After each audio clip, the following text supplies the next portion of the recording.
Welcome, welcome one and all. Thank you for joining us for this another video. Now, in any level of life, it is very important to, do some analysis, whether you have just completed a project at work, right? Or you would have done some home improvement at home, or in a professional sport as West Indies, you would have just finished an ODI series. It is always good to do an analysis of what was done in order to be better moving forward, or if you need to do something of that magnitude again. So it is against this background. The purpose of this video basically is to, one, we are going to review the third ODI match between West Indies and Sri Lanka, and then we will look on the positives out of this 3-match series, ODI series, and also we will look on the negatives out of the 3-match series, and lastly we will look on the players and coach rating. So stay tuned, do not touch that dial, because we will be going into some serious bit of information. So stay tuned, we will be right back.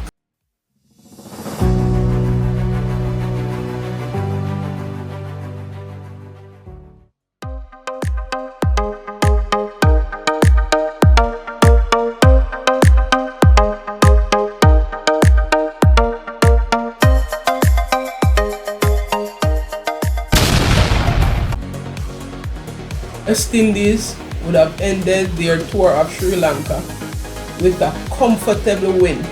Yes, a comfortable win.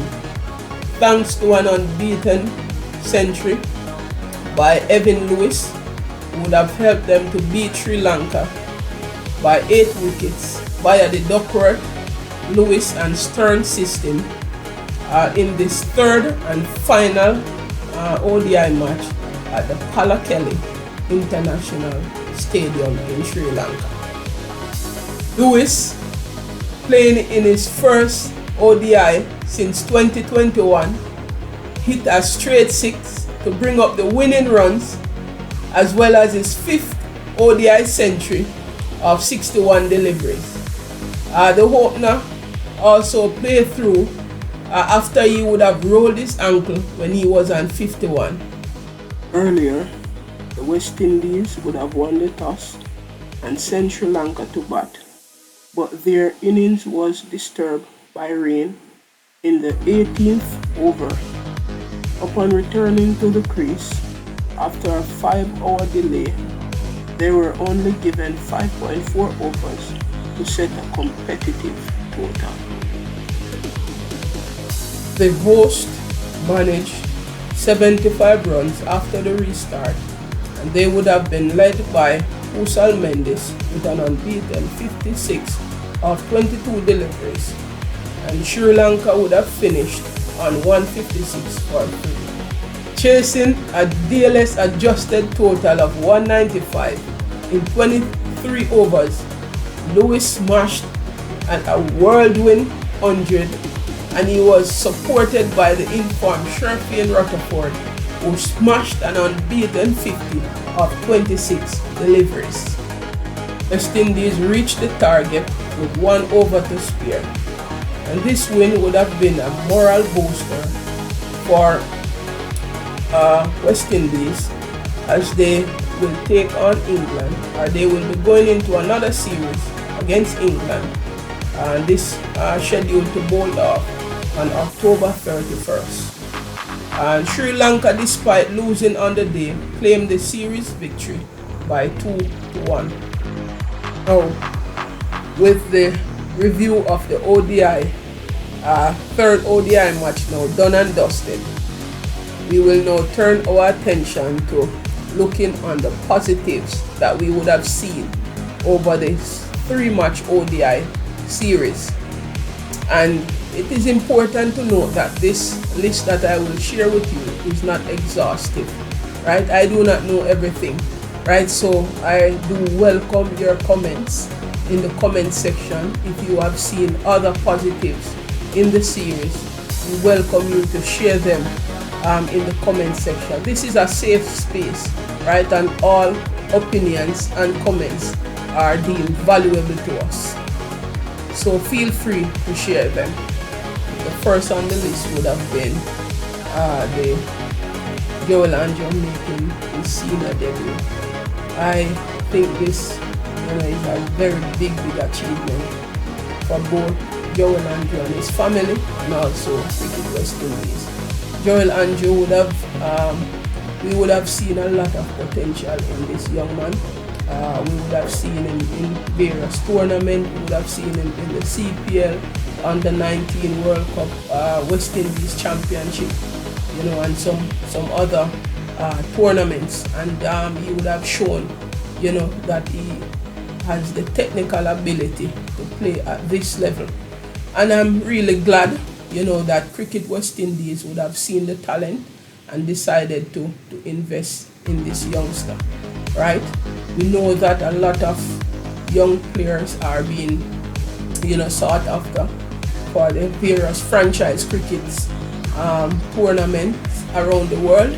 And so I'm really thankful that Cricket West Indies would have, see the importance of harnessing this talent and, allow him to be selected for the ODI squad, and also, providing that, avenue for him to make his senior debut at age 17.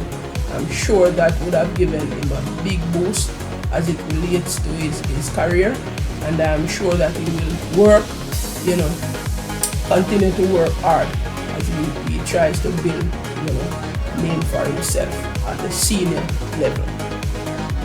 So congrats again, Joel Andrew, and fans in the West Indies are really happy for you. We have been calling for you, to make your debut in the third ODI. And Sammy would have heard the cry and look at that, reality to take place. Oh, the second positives, or the second positive on the list is the fact that, all the players from the squad would have gotten a chance to play, with the exception of Shamar Joseph. As you know, Shamar Joseph would have left the squad, due to personal reasons. The personal reasons were not disclosed to us, so we, have to just leave it at that. But I'm really glad, that all the players, all the available players would have gotten a chance to play. And Sammy would have seen the entire squad playing in a competitive game, and that, would have given him, a chance to see all the players and to see who he will, select for the upcoming England series, right? And one of the reasons I'm really glad too, because when we look back on the ODI's T20 squad, Sammy did not play all the players. For example, Terence Hines did not get a chance to play, right? And I think that was not, good. I mean, selected a squad, and it makes sense that he would have given everybody a chance, to play at this level. So I'm really glad that he would have done that in the ODI series. Next on the list, West Indies winning the final ODI, would be, a confidence booster for me. And also, it would boost the overall morale of the team, of the squad, of the backroom staff, everybody. It would have been a moral booster for everybody. And it, on the heels of us taking on England, this would have, built up some of our confidence going into this series, right? So that winning this last match is very positive, and also we would have gotten some points, going towards our 2027 World Cup, ODI World Cup. So we would have gathered some points there. after that, winning that last match was very very important to the team in terms of gaining that confidence going into another series at home to England. Another positive I will be looking at. Another positive I will be looking at is the consistency of Sherfield Rutherford. Right? Sherfield Rutherford has been dismissed only one time in the 3-match ODI series. Right? By far, he is the brightest talent for us in this series, and that's no doubt about that. Sherfield would have scored a total of 204 runs in this series with average strike rate of about 126.7, right? And he would have hit 17 boundaries and 10 sixes in this series. Rutherford, as we would have known, would have scored 3 half centuries in the series so far. And I mean, the truth of the matter is that whenever West Indies needed a partnership, Sherfield always stood up for the team and take on that pressure. And he would have done that in the 3 matches we would have played in this series. And in my estimation, he is our best player by a mile, in this ODI series. I said before, Sherfield generally puts his hand up when West Indies needed him in this series. And I'm going to qualify that statement. Right? In the first ODI, West Indies were at 100 for 4, right? When Sherfield and Ruston Chase put on an unbeaten 85 runs partnership, and that would have propelled us to 185 for 4. I know that match would have been a rain-affected match, so they were unbeaten on that 85-run partnership. They did not get a chance to continue that onslaught. And the truth of the matter, when the rain came in that match, Sherfield Rutherford was about changing gear, to take it up another notch, right? In the second ODI, right, West Indies were reeling at 58 for 8, and Sherfield again was the savior. Sherfield Rutherford and Gudakish Moti would have put on 119 runs, 9th wicket partnership, that helps West Indies, to 189 all out, right? So, I mean, that was a gem of an innings again. As I said, Sherfield Rutherford is a very intelligent cricketer. When you watch how he goes about his innings, you can see that he's clear in his mind what he wants to do.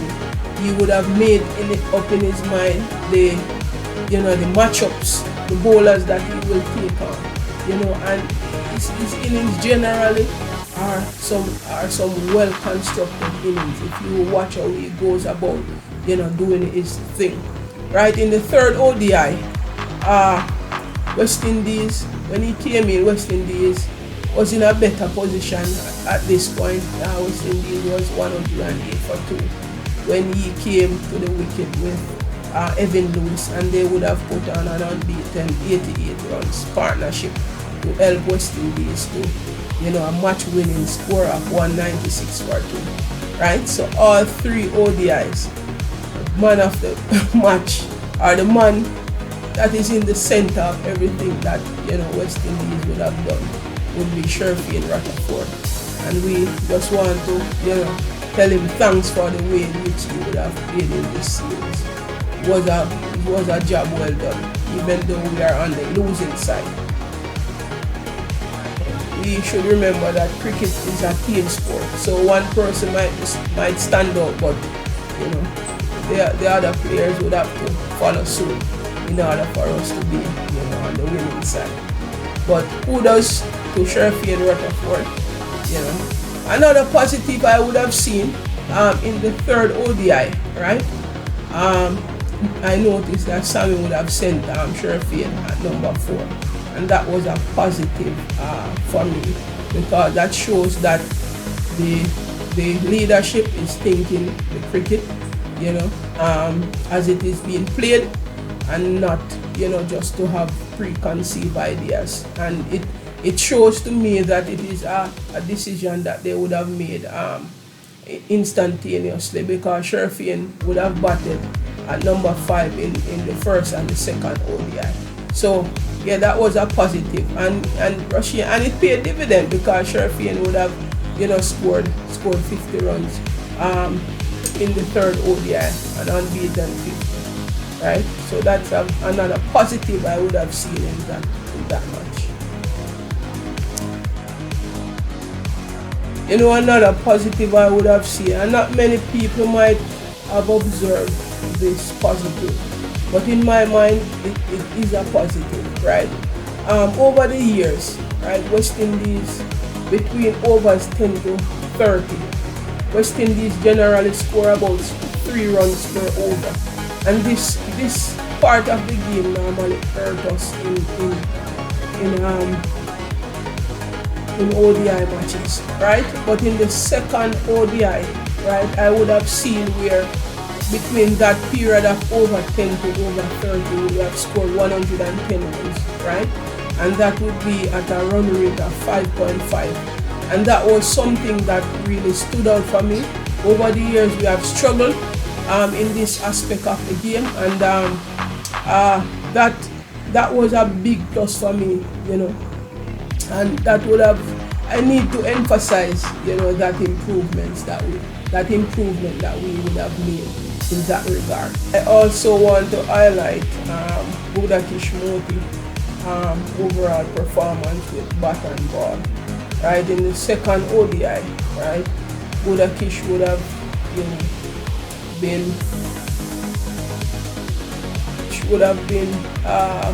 involved in a 119 runs partnership, as I said before, with Sherifian and Rutherford, and he would have scored 50 runs from 61 deliveries, right?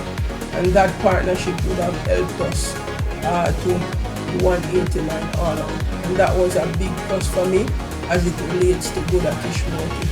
And Buddha Kish, was by a mile the best bowler that West Indies had in this series, and that's not debatable.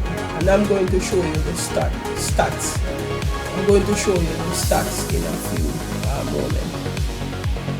Screen, you are seeing the bowling stats of Buddha Kishmoti over the 3-match ODI series. So in the first ODI, he would have bowled 8 overs, no maiden. He would have conceded 47 runs, 3 wickets, with an economy of 5.87. In the second ODI, he would have bowled 9 overs, 2 maiden, 18 runs conceded, 1 wicket, with an economy of 2 runs per over. That's top class bowling, magical. In the third ODI, he would have bowled 5 overs, no maiden, 21 runs conceded, no wicket, with an economy of 4.2. In total, Buddha Kish would have bowled 22 overs, 2 maiden, 86 runs, and he would have taken 4 wickets, with an overall economy of 4.01. And I want to make this point also. Out of the 132 deliveries bowled by Buddha Kishmoti over the 3-match series, 79 balls, or 59.85%, were dot balls. That's top class bowling. 79 balls out of 132 were dot deliveries. That's top class bowling. He would have conceded only 10 fours in the series, and he would have conceded no 6 And to put things into perspective, we need to remember that Buddha Kishmopi is a finger spin bowler, and he bowled in the power play. So not conceded any sixes. I think that is top class, bowling. That's world class bowling. And another point I also want to make, he conceded only one extra in the series, which was a wide ball. So overall, I think Buddha Kish would have been our best bowler. And it just shows when you put the ball in the right areas, things will happen. And that is one of the reasons why Buddha Kish would have been our best bowler. He was very consistent in putting the balls in the right areas and asks, the batsman a lot of questions. And I think that was one of the reasons why he was so successful in this series. And I hope he can, bring this, success into the England series as well. I mean, it may not seem like a positive for most persons, but the inclusion of Evan Lewis in the third ODI would have paid dividend for the team.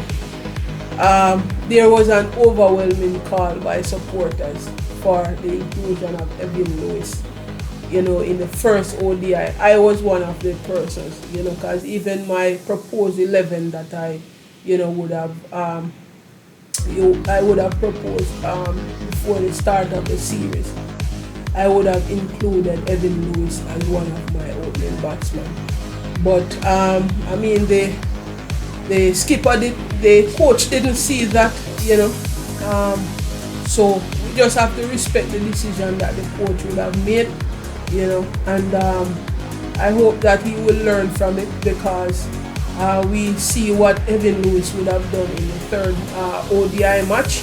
He would have scored an unbeaten century and help us to win that match. In my humble opinion, I think Alec Athanaze is not an opening batsman. I'm not sure what the coach and the captain and the others are seeing in him that I'm not seeing, but I don't see Alec Athanaze as an opening batsman.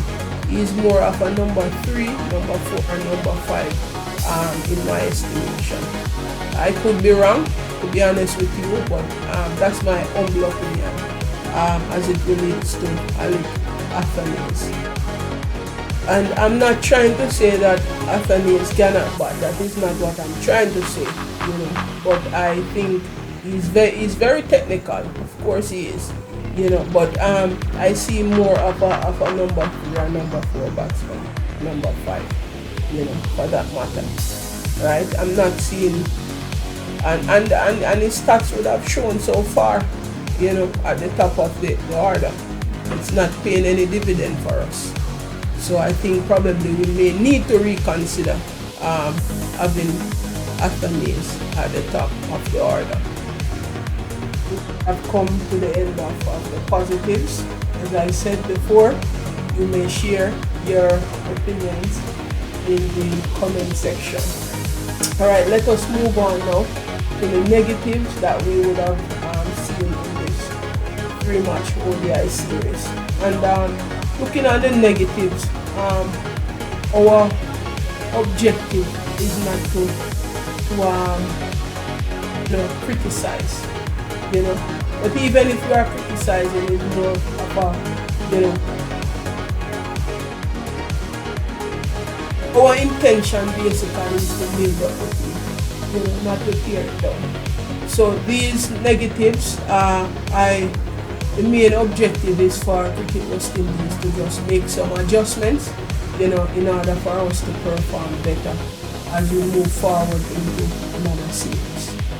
Right? Now, the first negative is that West Indies would have lost the series in the second match. I think when that happens, it just takes the sting out of the series, and the last match becomes, more like a dead rubber, right? So I think West Indies should, try to apply themselves better, and because I think we could have won, either the first or the second match if we would have applied ourselves, correctly. And I think in that first match, it begs, the question, if we would have prepared adequately for that series. Because in our preparation, I think taking into consideration the conditions, and mark you, I'm not trying to discredit the West Indies team, right? Because I know that it was, a tough series, and those conditions are tough conditions to play, right? And I'm not trying to discredit the team. However, we were going into a ODI match, right? And we are playing from home, and we would have won the toss in the first match, and we batted. I really would want to know why Shea Hope would have chosen to bat. I really would want to know his thought process, right? I would really want to know his thought process of batting first, because part of their preparation is that they should have known that the view factor would play a significant part in that match, and batting first would put us in a disadvantaged position, right? Because we would have to bowl first in the night, right, when the dew would start to fall. So I'm not sure what was his thought process. I would really want to know, but I think we made a bad decision at the toss to bat first, right? Please share your thoughts in the comment section as it relates to that.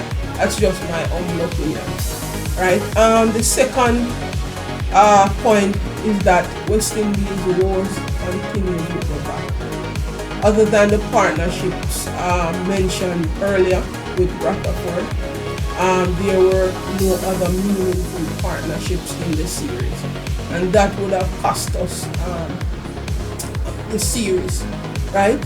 We need to be able to put together good partnerships at this level, right? Because it is partnerships that will allow you to make big totals, right? I think West Indies application with the bat is just unacceptable. At the top order, for example, we did not get much from the top order in the series, other than when Evan Lewis came in. I think in the first match, Casey Carty would have made, I think, 37. But other than that, at the top of the innings, we did not get nothing much.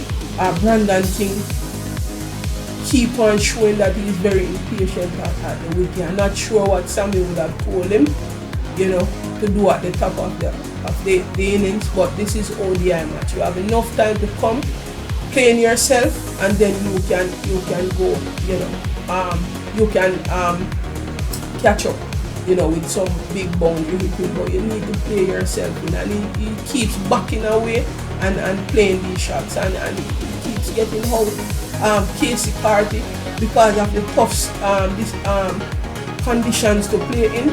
Casey Carty, it just appeared to me that he's very lazy.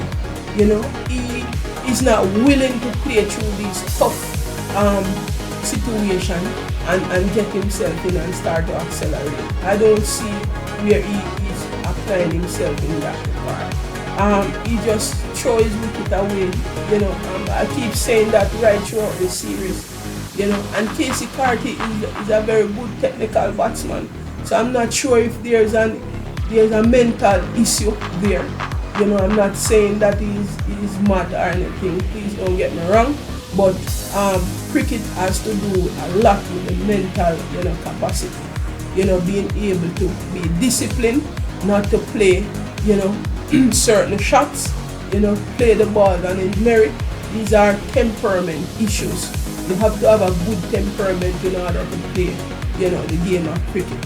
Right, so I really would like Casey Carty, with the talent he has. We need some more from him at number 3.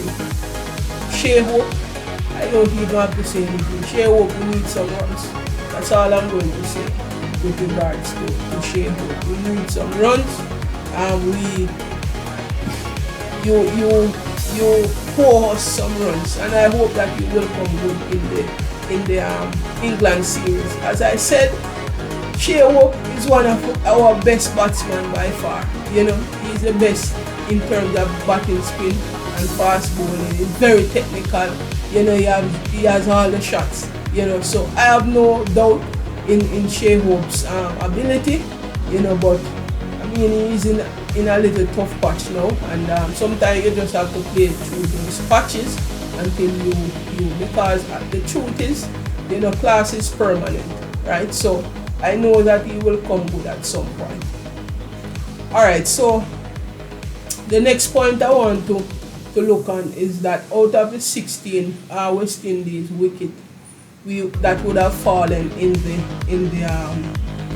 3-match series, 11 or 68.75% were taken by spinners, and this does show our inability to bat good spin bowling, especially in the first 2 matches. The spin bowlers were all over West Indies. The pitch, you know, the pitch was taking a lot, it was spinning a lot, and it just show all the West Indies batsmen, most of them, other than the few Sharfi and Rutherford who would have made a good partnership with Ruston Chase in the first ODI, and Sharfi and Moti who would have made that partnership in the second. Other than that, the other batsmen, they just couldn't manage a spin, and that's something that we need to work on in the nets. We need to at spin bowling, and it has been an issue, you know, for West Indies, that is plaguing West Indies cricket for many years, you know. So we need to be able to bat good spin bowling. Alright, so the next point I will move on to is the fact that West Indies continue to be poor in the field, both ground fielding and catching. In the 3rd match only, we would have, you know, dropped 5 catches, if my memory serves me right. Right? So there's a lot of improvement, and I think during the series, and I don't remember if it is in the ODI series or the T20 series, I would have seen Sammy would have taken the team, you know, out and doing some ground fielding, and it's a big problem, because the bowlers are bowling their hearts out and they are not being backed up in the field, and that's very frustrating, right? So that is another area of improvement that we need to look on, you know, as a team going forward in this another series with England. And I don't have much to say on that, because that is very obvious that we need some practice in that regard. The next point I will look on also is the fact that Alzarri Joseph, while we consider him as a wicket taker, and he is, right, Alzarri continues to leak runs.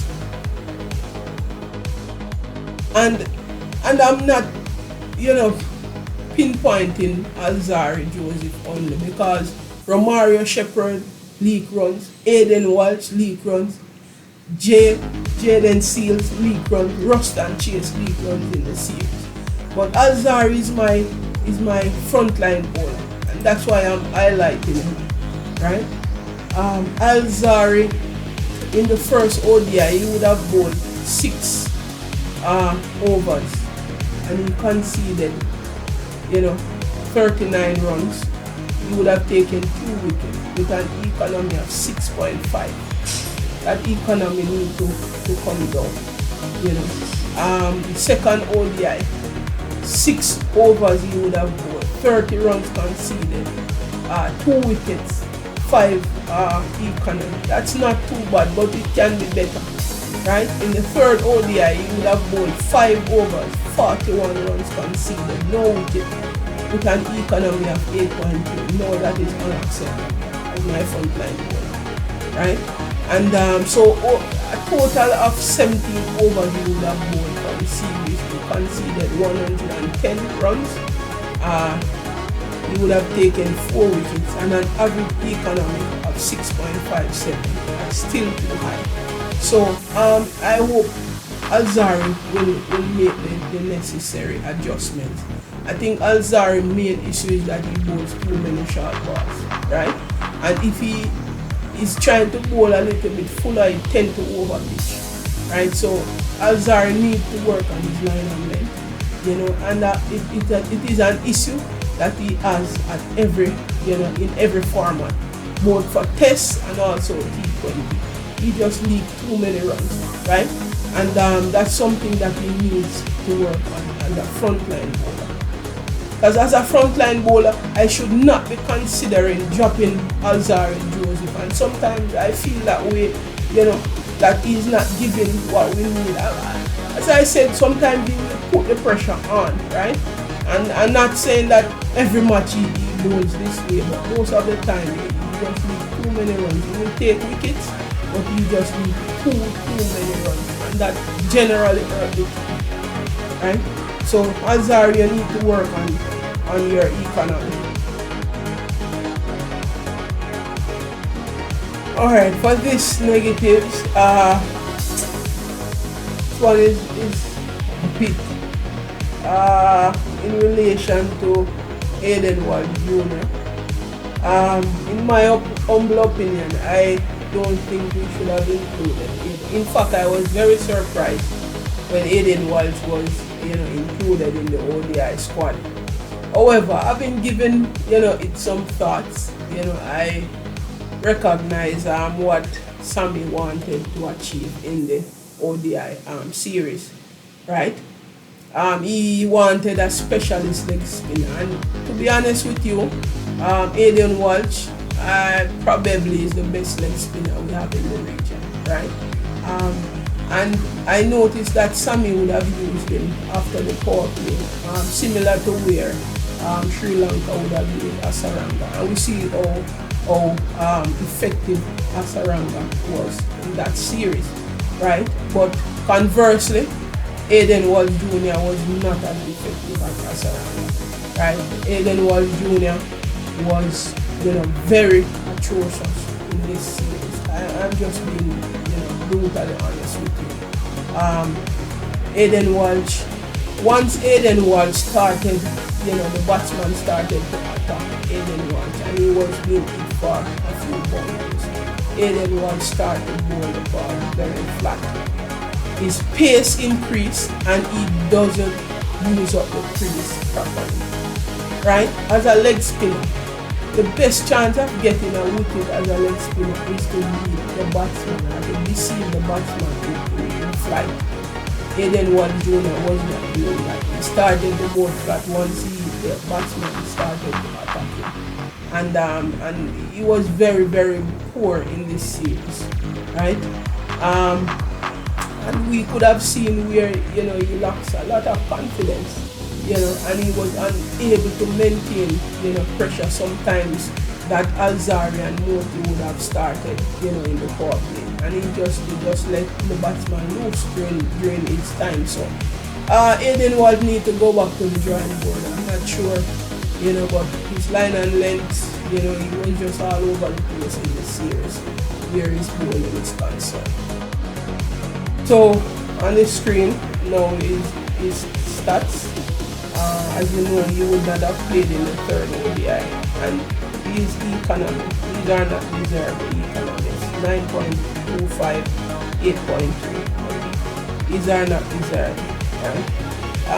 The truth of the matter is generally leg spinner will move around, but generally leg spinner normally takes wicket, right? So him not taking a wicket is just very poor, poor execution, just poor all-round cricket for Aiden Walsh. So yes, he will do some introspection and seek to work on his craft as he move forward as a ODI or West Indies cricket. That would have concluded the negatives that I would have observed. As I said, this list is not exhaustive. I do welcome you to share your comments and opinions in the comment section. Alright, now I will move on to the players rating. This is what I came up with, and as I said, this is very subjective, and if you have other ideas, please share it in your in the comment section. Alright, as you can see on the screen, that's the player ratings for the first ODI, the second ODI, the third ODI, and then we'll have an average rating. Right? So I will go down the list name by name. Right? So we will start with Brandon King. Brandon King rating, and this is out of 10. Right? Brandon King in the first ODI would have scored. And the reason I would have given Brandon King 3 is that he would have made 14 in the first ODI, and in the field he would have taken 1 catch, right? So I would have given him 3. Right? In the second ODI, he would have scored 16, and he would have taken 1 catch, and he was involved in a run out in that second ODI. Right, so I would have given him 3.5. In the third ODI, he would have scored 16 runs. Right, he was not involved in any catch. However, he would have dropped 1 catch. Right, so I would have given him 2.9. So he had an overall average of 3.1. For Alec Athanase, the first ODI, I would have given him 2.7. Right. In terms of batting, he would have made only 10, and he would not have had any catches, right? So I would have given him 2.7 there. In the second ODI, I would have given him 2.2, right? He would have made 1 run, right? He would have been included in a run out, and also he would have gone 3 overs, none for 12. And with an economy of 4, right? So I would have given him 2.2, right? He did not play in the third ODI. On to Casey Carty, right? For the first match, he would have, I would have given him 4.6, right? And the reason for that, he would have made 37 in that match. He would not have taken any catch. So he would have scored 37, so I gave him 4.6. In the second ODI, I would have given him 2.2, right? He would have scored 6 runs. And for the third ODI, I would have given him 1.9 due to the fact that he did not bat in the third ODI, right? But he would have taken 1 catch. And so I gave him 1.9. For Shea Oak, I would have given him 2.2, right? Due to the fact that he would have scored 5 runs, he would have taken 1 catch. For the second ODI, I gave him 2.2.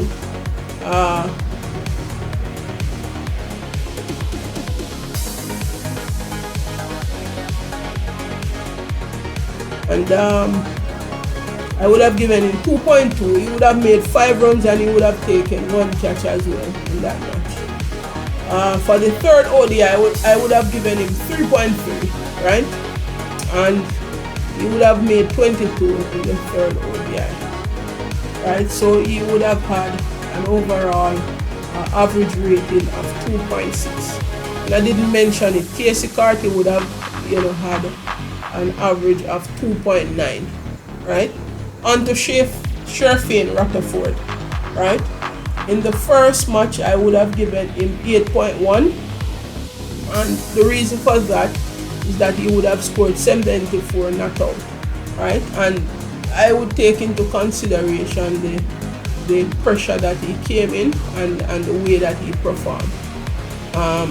him and Chase in that first ODI. So I gave him 8.1 there. In terms of the second ODI, I would have given him 8. And the reason for that, he would have scored 80 runs. Again, we were under pressure at 58 for 8, and he came in and he performed to the highest level, right? In the third ODI, I would have given him 7.9. He would have scored 50, an unbeaten 50. He would have bowled 2 overs, right, and taken 1 for 27 with an economy of 13.5.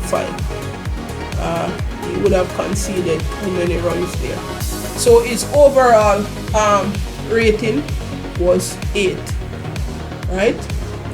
As I said, you may share your thoughts on these ratings, and let me know what do you think. If you agree or disagree, please share your comments in the comment section. As it relates to Ruston Chase, right, I would have given Ruston Chase 5.5, right, for the first ODI, right.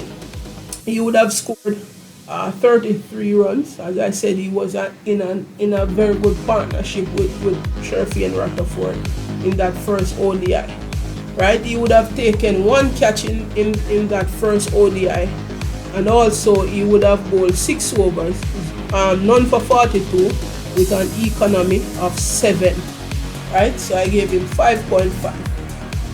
As it relates to the second ODI, I would have given Ruston Chase 4.1. And the reason for that, he would have made only 8 runs, and he would have bowled 8.2 overs, and he would have taken 1 wicket for 43 runs, right? And then he would have an economy of 5.16, right? So in the third ODI, I would have given him 3.5, right? He did not bat in the third ODI, and he would have bowled 2 overs for 20 runs. He would have taken 1 wicket with an economy of 10 runs per over.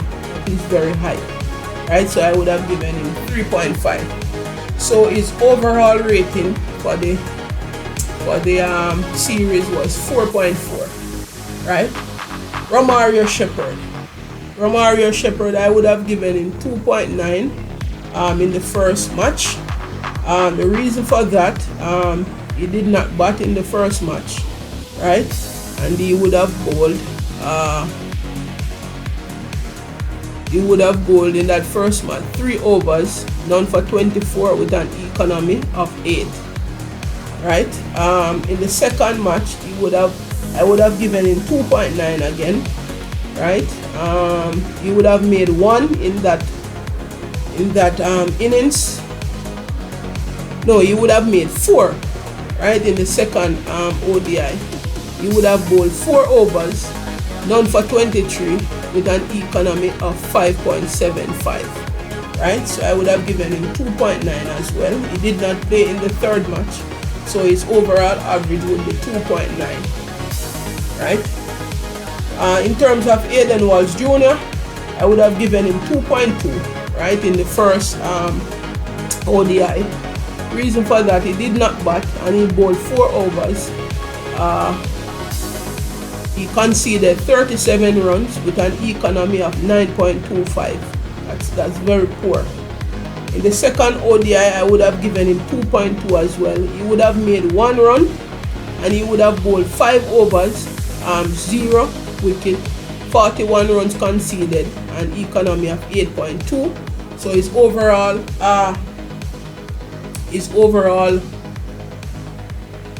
economy, his overall rating would have been 2.2. Budakish Moti, right? I would have given him 7 for the first ODI. The reason for that, he did not bat, but he bowled 8 overs, right? He took 3 wickets, 47 runs conceded, and he would have had an economy of 5.87, right?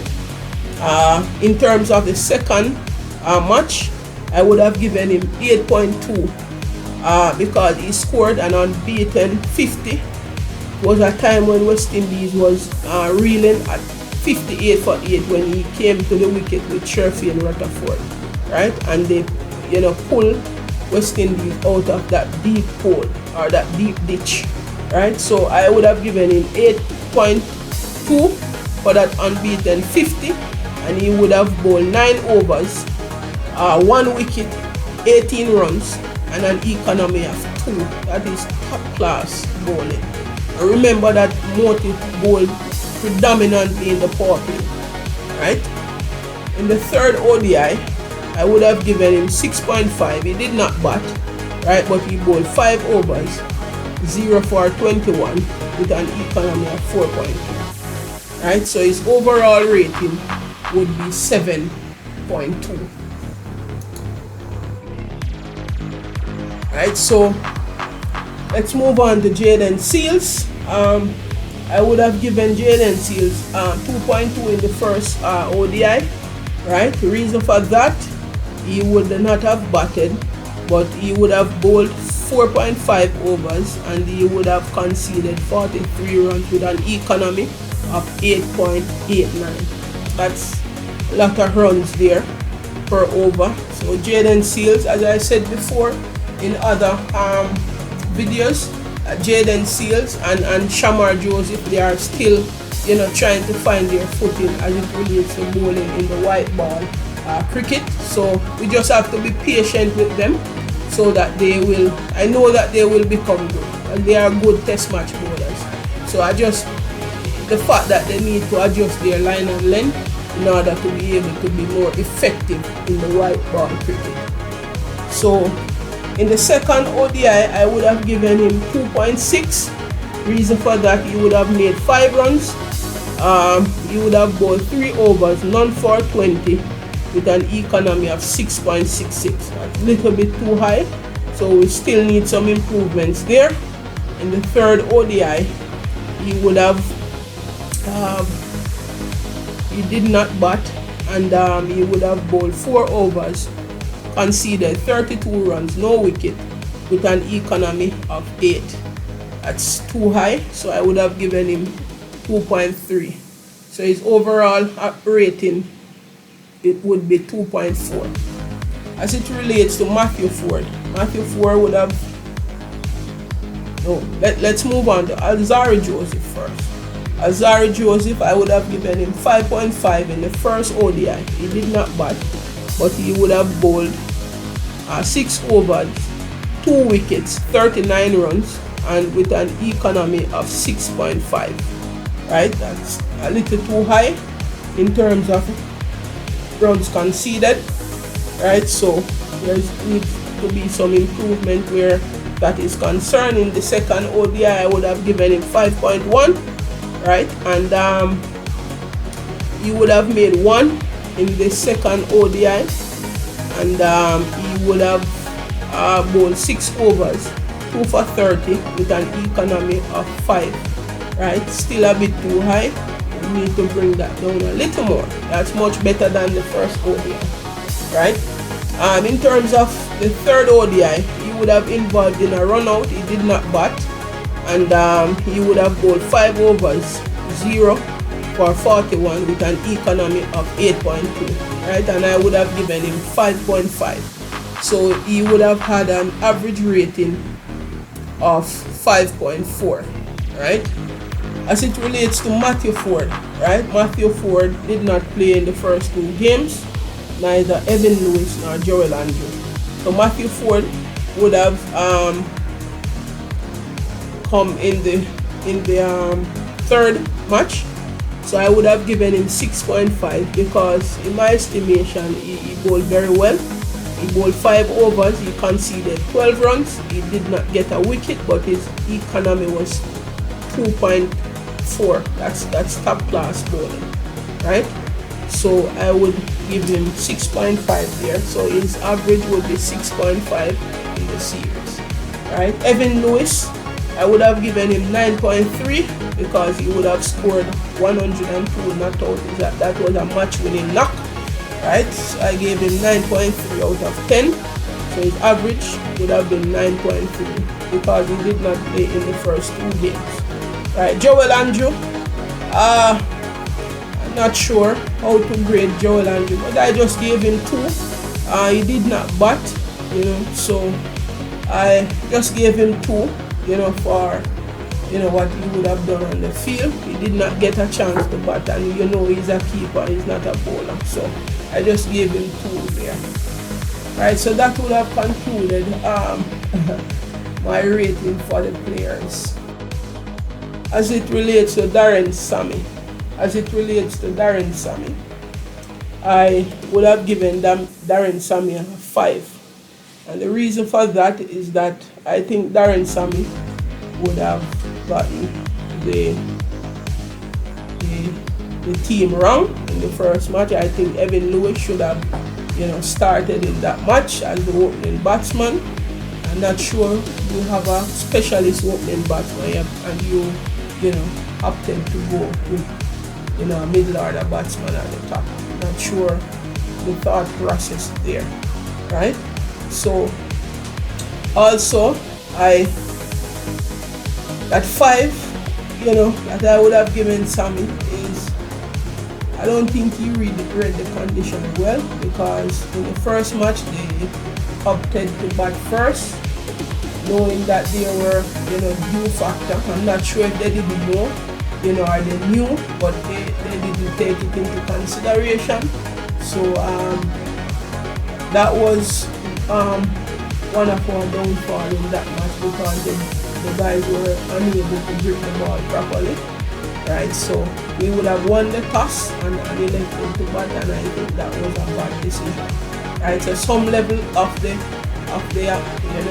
there must be some accountability where the coach is concerned. So he would have had to take some of the blame, and that 5 also contributed to the fact that it was an overall poor performance by some of by the team, in most aspect of the games, and the team did not execute well, and some amount of that accountability must go, to the coach, right? And also, in terms of the good thing that I think Sammy would have done by putting Rutherford up to number 4 in the 3rd ODI, I think that was a very good decision, and as I said before, I think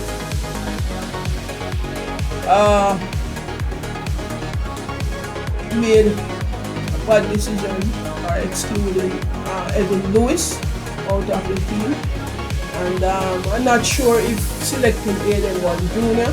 as our frontline leg spinner was the best